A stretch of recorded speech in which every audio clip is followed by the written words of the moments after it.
Centro Comercial Atlántico Fuerteventura patrocina la actualidad de tu isla desde todos los puntos de vista. El Magazín de la Mañana con Nuria González. Queremos informarte.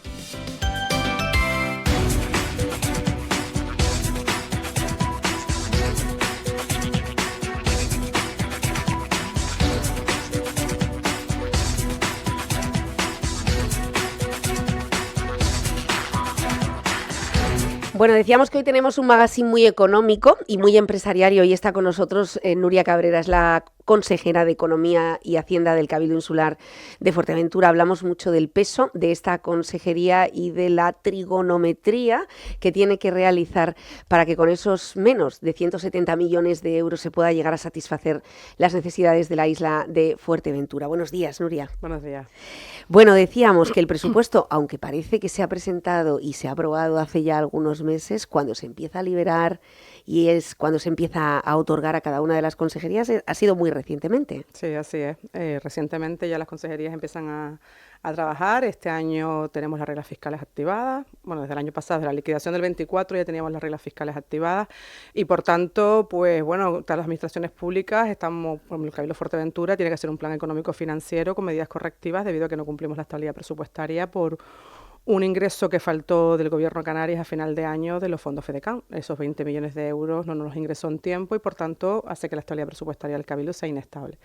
Pero bueno, partiendo de eso y que estamos todas las administraciones públicas iguales, porque yo he hablado con los cabildos de Tenerife, Gran Canaria, Lanzarote, La Palma y ayuntamientos también de la isla y fuera de aquí también del territorio canario. Debido a las reglas fiscales, pues la mayoría de las administraciones públicas pues tenemos que hacer ese plan económico financiero. Pero es que volvemos al año anterior al año de la pandemia, ¿no? El del 20 al 24, que nos han permitido no tener las reglas fiscales y nos han permitido usar los remanentes sin tener unos límites, pues ha ocasionado pues ahora que tengamos que ir a ese plan económico financiero. Pero bueno, partiendo de eso, son casi 170 millones de euros. Estamos centrados en lo que hemos dicho desde el principio, en las obras hidráulicas y las infraestructuras sanitarias, y ahí va dirigido todo este presupuesto. Hemos bajado de muchísimas cosas, vamos a dejar de hacer cosas porque este año es un año bastante crítico, porque tenemos ese plan económico financiero, pero nuestro objetivo y el criterio principal era el agua. Hemos invertido muchísimo dinero y por ello se ha solucionado el problema del agua más o menos, es decir, ya no hay tantos cortes como había antes, ni tantas incidencias, seguimos trabajando en ellos y las infraestructuras sanitarias, que era prioritario para este grupo de gobierno. Bueno, esta semana pasada, con el motivo del corte de suministro provocado por la obra de la autovía, porque en este caso no se trataba de ninguna otra cosa, también se anunció por parte del consejero de Adargoma que no sería la primera ni la última. Claro. Es decir, la autovía, que parece que esta obra que no termina nunca y que, bueno, pues va a provocar que en algún momento nos veamos también desprovistos, ¿no? En cuanto al agua, hablábamos la semana pasada con Manuel Miranda, decían, no es fácil. Es decir, hay que ser honesto, no es fácil que esa infraestructura llegue al sur probablemente en esta legislatura. Bueno, se trata de costes económicos, básicamente. Ese es el problema, y no solamente son los cabildos, la comunidad autónoma, al no tener presupuestos del Estado, al no tener presupuestos nuevos, sino prorrogados, hacen que las transferencias no lleguen, que la Agenda 2030 que ha demandado la compañera Valido en todo momento, pues sé que se va a retrasar muchísimo porque van a tener que hacer modificaciones presupuestarias en los presupuestos del Estado y por tanto todo eso al final repercute pues en el gobierno de Canarias y al final en los cabildos. Entonces al final estamos en una situación bastante complicada, pero bueno, entiendo también al consejero Manuel Miranda y es una infraestructura bastante importante, económicamente bastante importante y los proyectos que son de esas características nunca se terminan en una legislatura. Hombre, ojalá que pudiéramos terminarlo, pero siendo realista es complicado. Y lo entiendo perfectamente y es por el tema financiero. El hecho de no tener un presupuesto aprobado a nivel estatal, ¿cómo les influye a ustedes? Pues en todo, pues todas las transferencias que tienen que venir en carreteras, en aguas, pues claro, es un presupuesto, creo que es del año 23, porque ha prorrogado el 24, tiene un presupuesto con los créditos iniciales, es el que va a estar en el año 24, entonces va a tener que hacer expedientes modificaciones presupuestarias para atender las necesidades que tenga cada comunidad autónoma, lo que ha pedido cada comunidad autónoma. Entonces, cada vez que se dilata son el tiempo, que se prorrogue, sale con créditos iniciales. iniciales. Date cuenta que el presupuesto empieza con una cantidad y acaba con otra. ¿Pero por qué? Porque durante el tiempo se hacen modificaciones presupuestarias. Eso pasa en todas las administraciones, incluso en el gobierno central. Y claro, si tú tenías, por ejemplo, una de las cosas que también nos preocupaba, la gratuidad del transporte, si querías presupuestarlo en créditos iniciales el 25, los cuantos millones de euros para todas las comunidades autónomas, y vas a prorrogar otra vez el presupuesto, pues ese dinero no lo vas a tener. Entonces ese compromiso que vas a tener, que tenías con los canarios del gobierno central de la gratuidad del transporte, pues lo va a tener que financiar 100%, por ejemplo, el Cabildo de Fuerteventura. Y son 12 millones de euros que le cuesta el transporte gratuito al Cabildo. Entonces, sí, pues ya son 12 millones de euros menos que invertimos en otra cosa. Pues es un ejemplo para que me entienda la ciudadanía, que si el gobierno central no manda al gobierno de Canarias esa financiación para la gratuidad del transporte, es el Cabildo el que asume la gratuidad. Y bueno, la presidenta del Cabildo en Fitur, cuando salió el tema del decreto, que votaron en contra de todas las medidas, y una de ellas la gratuidad del transporte, todos los presidentes de los cabildos dijeron que bueno, que seguíamos con la gratuidad del transporte y lo asumíamos nosotros. Pero bueno, después hubo un compromiso por parte del gobierno central que iban a financiar eso, y al final, si no nos llega, pues tenemos que asumirlo nosotros. Sí, sobre todo un presupuesto, como decíamos, tan recortadito como es el del Cabildo Insular de Fuerteventura, que tiene que, por primera vez en su historia probablemente, hacer frente a muchas infraestructuras que requieren urgencia y que requieren que los contratos también salgan a tiempo. Ustedes también se han comprometido a residencias.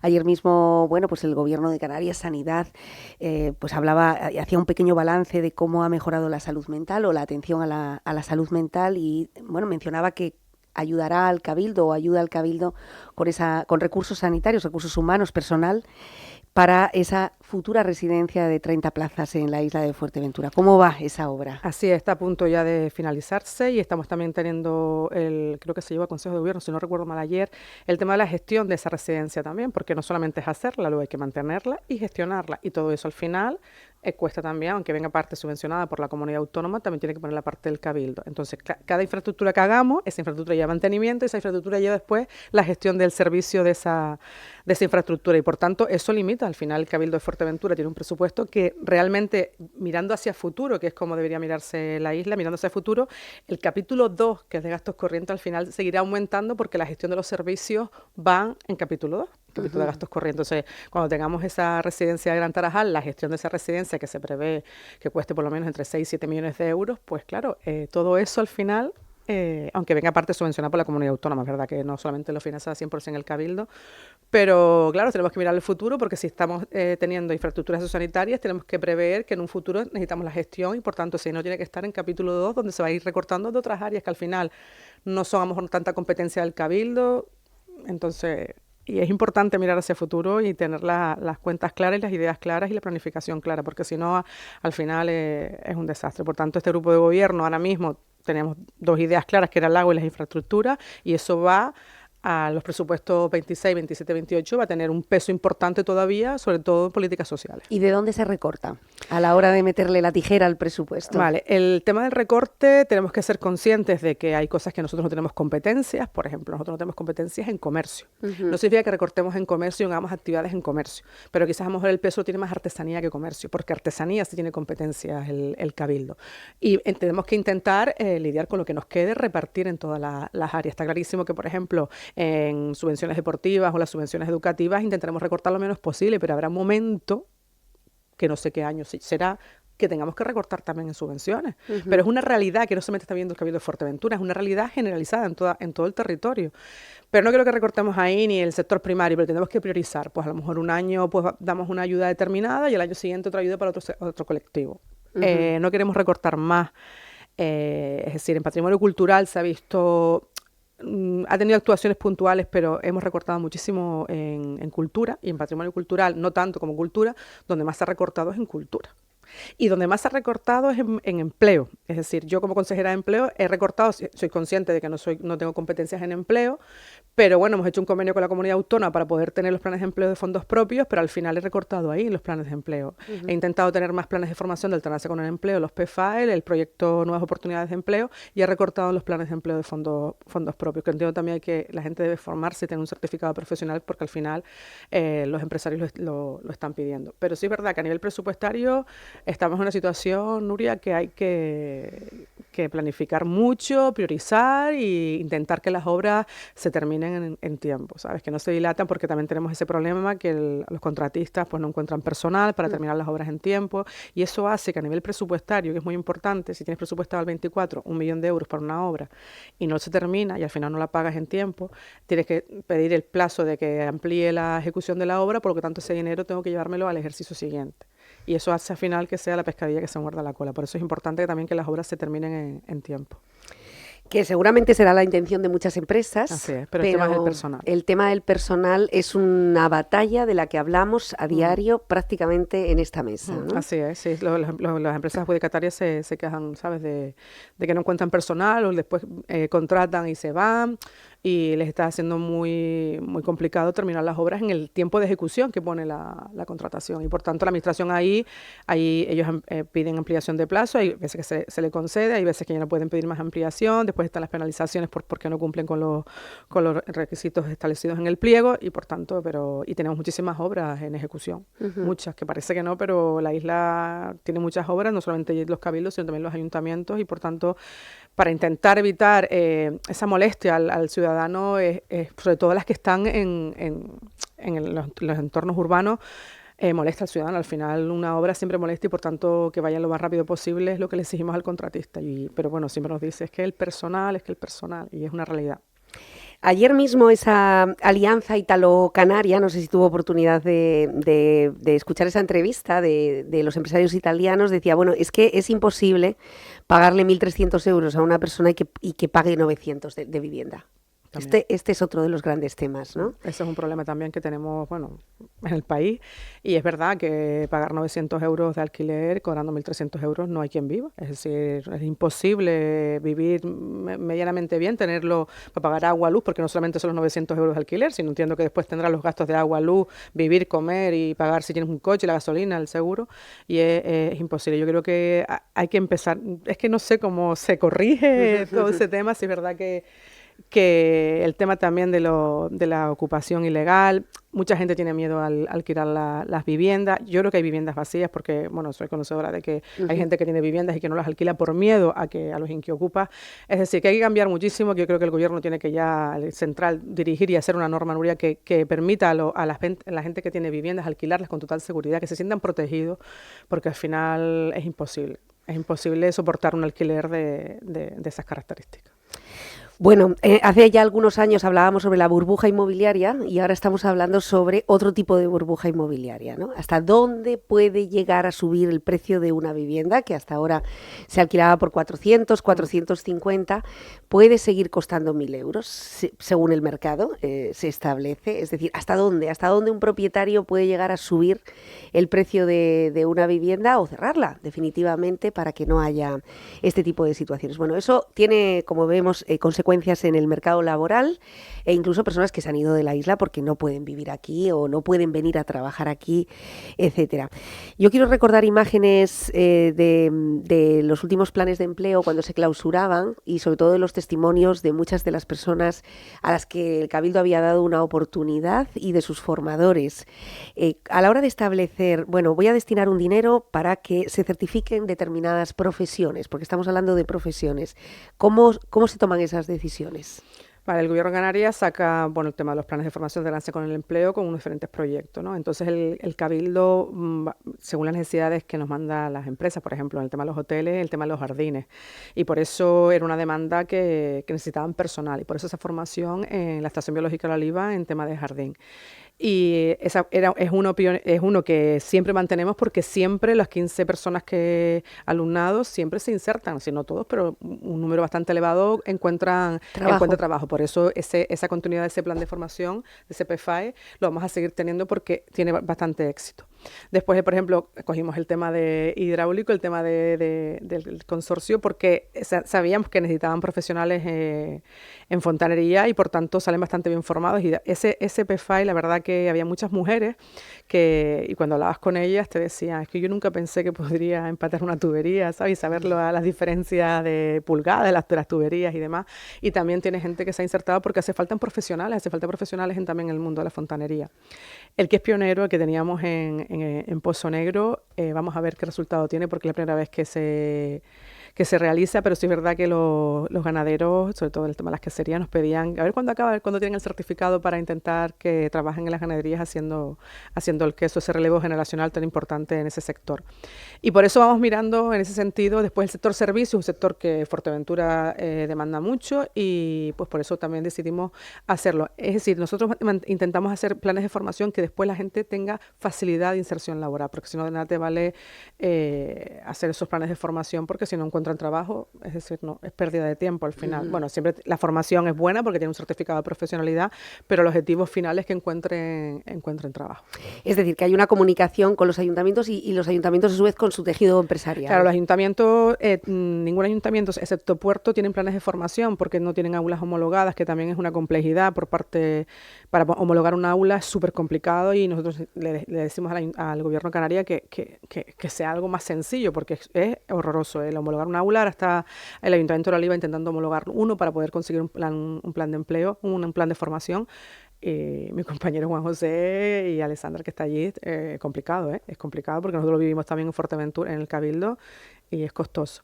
Y entonces, sí, pero sí tenemos esa coordinación. Otro día tuvimos una reunión con todos los concejales de empleo, y tenemos esa coordinación porque al final lo que ellos también demandan es que los planes de empleo al final los del Cabildo sea a nivel insular, que lleguemos a Morrojable. Llegamos una vez a Morrojable, pero este año no podemos llegar porque no tenemos un PFAI que pueda ser destinado a las instalaciones que tiene homologadas el Cabildo en Morrojable. ¿Y qué pide esa homologación? Bueno, muchísimas cosas. Si, por ejemplo, el PFAI es de restauración, pues tú imaginas montar una cocina industrial, es decir, un montón de requisitos, todo lo que tiene que tener de salida de humo, y todo eso. Y claro, eso, pues al final, si no lo tienes, cuesta muchísimo hacerlo. Después tienes un plazo limitado. Para homologar un aula tienes que estar por lo menos un año y medio anterior a que saque la convocatoria, para cuando llegue esa convocatoria tengas el aula homologada. Es un trabajo bastante complejo. Nosotros tenemos varias zonas homologadas y bueno, seguimos trabajando en ese sentido, pero el objetivo es también llegar al sur, porque el sur necesita muchísimo que tengan planes de formación. La carretera es muy larga, y bajarlos aquí pues es costoso, es una hora y media para arriba y una hora y media para abajo, y por tanto el objetivo es intentar llegar al sur también. Bueno, estamos viendo un cabildo, además, que está recibiendo a los diferentes consejeros y consejeras del Gobierno de Canarias. No se pueden quejar, ¿eh? Les están invitando. Algunos vienen, no avisa. Bueno. También. Les están invitando y vienen. Otros vienen sin avisar. Poli Suárez, el consejero de Educación, está en el punto de mira por parte de las familias en este momento. Y estoy hablando de las familias con necesidades especiales, y estoy hablando de los docentes del sur que no están a favor de que ese centro pues se ha aprovechado ahora para FP también, etcétera. En materia de educación, que al fin y al cabo es el futuro empleo de nuestros profesionales, ¿tienen ustedes previsto invitarlo y, no sé, sentarse y decir, oye, la realidad de Fuerteventura efectivamente es un alumno que coge una guagua en Morrojable a las 5:30 de la mañana para empezar aquí a las 9 de la mañana en Majada Marcial? Bueno, ese consejero debería, cuando llena la isla, si va al sur, por lo menos, como mínimo, invitar al consejero de Educación del Cabildo de Fuerteventura, que es el que está preocupado por la educación de la isla, en colaboración con los concejales de educación de todos los ayuntamientos, intentar escuchar la realidad de Fuerteventura, que no es la misma realidad que tiene Gran Canaria y Tenerife. Es totalmente diferente, y si escuchara, a lo mejor no tendría ese enfrentamiento que ha tenido en el sur. Y esa persona, cuando dijiste que todos los consejeros vienen y hablan con nosotros y demás, ese consejero ha venido y no se ha reunido para nada con el consejero de Educación del Cabildo. Y bueno, creo que el consejero de Argoma lo ha manifestado en varios medios de comunicación. Por tanto, al final tienes que escuchar e intentar que la realidad sea la que necesita Fuerteventura, no poner cualquier cosa que tú digas, porque a lo mejor en otra isla va bien, que intentes aplicarla en otra isla, porque al final cada isla tiene sus características, sus situaciones, y por tanto entiendo perfectamente a la familia del sur. Tienen ahora mismo que enfrentarse, coincidiendo con FEAGA, la cita más importante, un congreso regional de Coalición Canaria, que muchos de ustedes dirán, pero ¿en qué momento podemos estar aquí y allá siendo FEAGA una feria tan importante? Estaremos. ¿Qué llevan en la agenda para ese congreso regional? ¿Qué pide Fuerteventura? Bueno, Fuerteventura, el tema de los estatutos, modificar los estatutos y todo el tema del reto demográfico, y lo que Fuerteventura, una de las cosas que tenemos clara, que no queremos tierras raras. Eso se llevará dentro de las ponencias, entre otras cosas, la sostenibilidad de la isla, el medio ambiente, nuestro patrimonio cultural, todo eso, pero lo más importante es el tema de las tierras raras y las energías renovables. La planificación y la ordenación de esas energías también lo llevamos en ese congreso, donde estará la presidenta del Cabildo, que es ponente, bueno, compromisaria y ponente, y estará defendiendo eso, y luego también está la ponencia de los estatutos. Pues sí, coincide con FEAGA, pues estaremos para Las Palmas para acá y bueno, estaremos en la inauguración, que es el jueves que viene, el viernes también estaremos allí, y la presidenta estará en los dos sitios, irá y vendrá. No solamente la presidenta, pues también los alcaldes que también están en el Congreso y bueno, sábado domingo estaremos allí en Gran Canaria. Bueno, Gran Canaria y Fuerteventura más unidas que nunca a través de ese puente. Nuria Cabrera, muchas gracias por acompañarnos, siempre un placer. Transparencia, economía, hacienda, que es el pulmón del Cabildo de Fuerteventura. Importante también explicar cómo se están destinando, cuando ya se cierra este primer trimestre, trimestrales también para ustedes, en este caso, del año 2025. Muchas gracias. Muchas gracias, Nuria.